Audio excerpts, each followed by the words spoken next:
welcome back to Adorabuild. My name is Ruth and my little dog is called Pucky. I'd also like to say another welcome to anyone who is new to my channel. It's lovely to have you here. So in today's video we are starting on a new elf shelf, and this time we will be focusing on the Goblin King, otherwise known as Cronan Darkroot.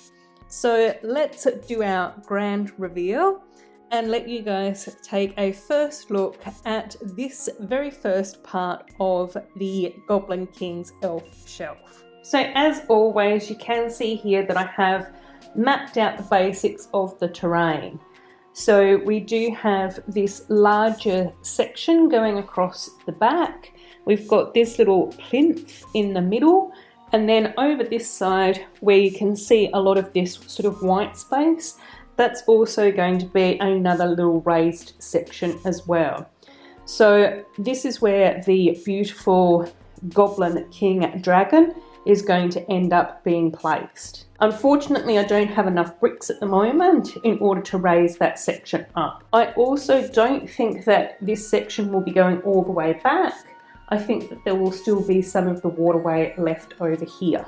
As you can see, I have placed the castle right in the middle. However, I have made a few changes to the castle. The most notable one is that I have actually raised it up by 1 brick. I just think that it gave the castle a much more grand and imposing look to it. For some reason, when it was built as original, it sort of looked a little bit squat in the landscape. And I also really wanted to create a bit more of a difference between the plants and the castle itself. I am also quite keen to do a little bit more work on the interior of this castle as well, just to make sure that that looks really different to what's going on the outside. As you can see at the moment, the drawbridge remains lowered, which is really cool. However, that play feature has also remained intact, so the drawbridge can actually be winched upwards. The other play feature that I was really keen to maintain is the secret door on the side here as well. So that still has enough space and enough clearance in order to open and close. And then over this side of the shelf, you can see that I have started to incorporate the Goblin Village. So both of these builds are raised towards the back. And I do really like the transition from this top little hut down into this little jail cell area with the slide.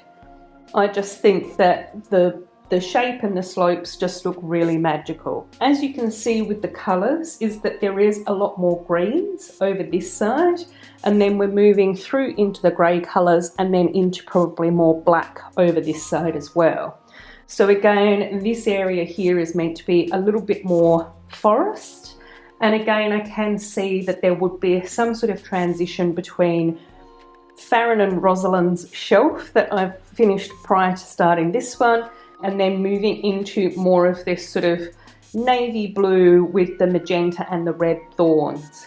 So again, this is where the forest possibly starts to become a bit more infected with that evil goblin power. Originally, I had intended to add some trans blue tiles and different elements onto the water here. So again, it would have a slightly different colour to the water that we see in Nida's area as well as Farron and Rosalind's forest, which is really that beautiful bright azure colour.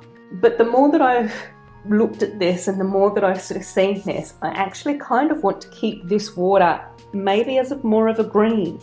I don't know, there's just something sort of quite interesting about having like some sort of evil lime green potion type water flowing past the Goblin King's palace.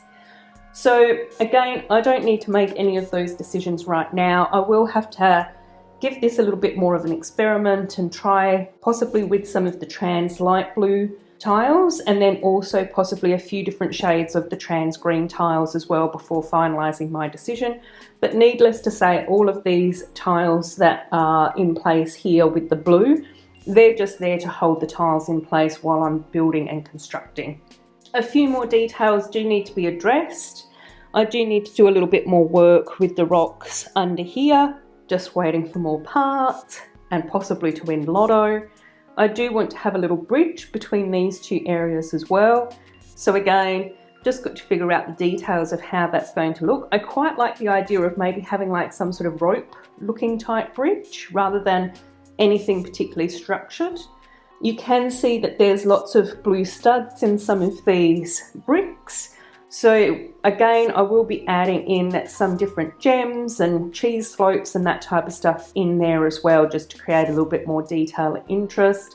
And then over here, I do need to create quite a few more branches and trees in the navy blue with the magenta leaves on them as well. We can't forget the big area that needs to be created over here, which is the placement for the dragon. So as always, these elf shelf creations do take a little while to develop and build and to get together. I am quite fussy with how things need to look and how I want things to be, so ordering in parts seems to be one of the challenges that I experience a lot when it comes to these creations. But I've been so happy with the two shelves that I've created so far, and I'm really looking forward to delving into more of an evil area for this shelf as well. So I really hope that you've enjoyed seeing what I've created so far. I will do my best to try and get the next video up soonish, of course depending on how quick or slow it takes me to order in the extra parts and to get this thing looking the way that I really want. As always, I do hope that you have enjoyed watching this video. I really love making these, and I also really love building with the elves sets. Let me know your thoughts on how this elf shelf is coming along, and until my next video, take care of yourselves and bye bye!